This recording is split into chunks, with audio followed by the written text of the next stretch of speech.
পাকিস্তান যখন অপোনেন্ট তখন সাবকন্টিনেন্টের মধ্যে ডেফিনেটলি বাংলাদেশ শ্রীলঙ্কা ইদানিং একটা রাইভালরি, বাংলাদেশ ইন্ডিয়া একটা রাইভালরি আছে।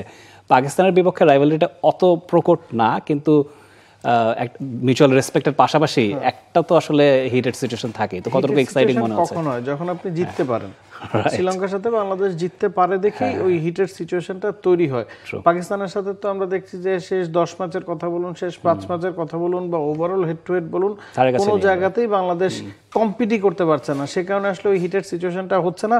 তবে এবার একটু আপনি আশা করতে পারেন, ইটস বিকজ যে পাকিস্তানের লাইন আপে বেশ কিছু দুর্বলতা আছে। আমরা পাকিস্তানের সম্ভাব্য একাদশের দিকে যদি তাকাই, দেখবো যে স্পিন অ্যাটাকটা অনভিজ্ঞ, পেস অ্যাটাকটা আরো বেশি অনভিজ্ঞ, ব্যাটিং লাইন আপটা তাদের মোটামুটি যথেষ্ট শক্তিশালী, তবে বেশ কিছু দুর্বলতার জায়গা আছে।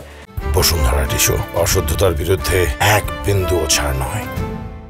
আমরা সাইম আইয়ুব, ফাখার জামানকে পাকিস্তানের প্রথম টি20টা খেলতে দেখেছি। পরের দুটো ম্যাচে আবার সাহিবজাদা ফারহান খেলেছেন। তো মনে করা হচ্ছে সাইম আইয়ুব, ফাখার জামানই ওপেন করবেন। Haris, he has been terrific in that series. Salman Ali Agha 4 number বা 5 নম্বর ব্যাটিং করেন। হাসান নওয়াজের ক্ষেত্রে একই কথা খাটে। খুশদিল শাহ আছেন 6-এ। আমরা ওই সিরিজটাতে দেখেছি শাদাব খান 6-এ ছিলেন, খুশদিল শাহ 7-এ ছিলেন, ফাহিম আশরাফ 8-এ ছিলেন। দ্যাট মিনস যে তাদের ব্যাটিং ডেপথটা ওই সময় বেশি ছিল। অলরাউন্ডার এই জায়গায় সংকট আছে। আপনি যদি খুশদিল শাহ এবং ফাহিম আশরাফকে অলরাউন্ডার ধরেন, দুজনে কিন্তু মিডিওকার অলরাউন্ডার, প্রপার অলরাউন্ডারের একটা ঘাটতি আছে, যেটা শাদাব খান হয়তো পুষিয়ে দিতে পারতেন। এবং তাদের বোলিং লাইন আপের দিকে যদি তাকান, আমি একটু সম্ভাব্য একাদশটা আরেকবার দেখতে চাই। আপনি দেখবেন শাদাব খানের সাথে আবরার স্পিন অ্যাটাকের দায়িত্ব সামলাচ্ছেন, Salman Ali Agha third spinning option ছিলেন। এই জায়গায় আব্বাস আফ্রিদি যদি 8 নম্বরে ব্যাটিং করেন, আবরার, সুফিয়ান, মুকিম, এই দুজন হচ্ছে প্রপার স্পিনার, একজন লেগ স্পিনার, একজন রিস্ট স্পিনার, সাথে সালমান মির্জা। মানে পেস ডিপার্টমেন্টে আগের সিরিজটাতে কিন্তু হারিস রৌফ ছিলেন, হাসান আলী ছিলেন। তো সেই জায়গায় তাদের কিন্তু কিছুটা দুর্বলতা আছে। হারিস রৌফ এবং হাসান আলীকে নিশ্চিতভাবে তারা মিস করবে। আপনাকে যদি টার্গেট করেন, স্পেসিফিক বোলারকে টার্গেট করাটা এই সিরিজে আমার কাছে মনে হয় তুলনামূলক ইজিয়ার হবে।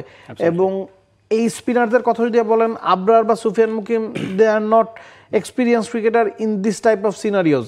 শাদাব খানের এক্সপিরিয়েন্সটা তারা মিস করবে, হারিস রৌফ এবং হাসান আলীর এক্সপিরিয়েন্সটা তারা মিস করবে। বাংলাদেশের ব্যাটিং যেহেতু রিসেন্টলি খুব ভালো ক্লিক করেছে, শ্রীলঙ্কার বিপক্ষে আমরা সেকেন্ড টি20তে 177 রান করেছি, থার্ড টি20তে বোলাররাই আসলে কাজের কাজটা করে দিয়েছেন। 132 রানের যে টার্গেট ছিল সেটা খুব ইজিলি বাংলাদেশ শেষ করেছে। ব্যাটসম্যানরা ফর্মে আছেন, সেটাই আসলে টেনে নিয়ে যেতে হবে। এবং এই জিনিসগুলো সব মিলিয়ে তাই বাংলাদেশকে একটা আশা দেখাতেই পারে যে না, এই সিরিজটা তো কম্পিটিটিভ হবে, বাংলাদেশ ফাইট করবে, এটা আপনি এখনই বলতে পারেন। আত্মবিশ্বাসও একটা বড় ব্যাপার। তো ওই ধারাবাহিকতাটা যদি ধরে রাখা যায়, Bangladesh will definitely fight against Pakistan, that's for sure. For more updates, subscribe to our YouTube channel and click on the bell icon. Follow us on Facebook and Instagram. Download T-Sports app to enjoy exciting games and highlights. Visit tsports.com.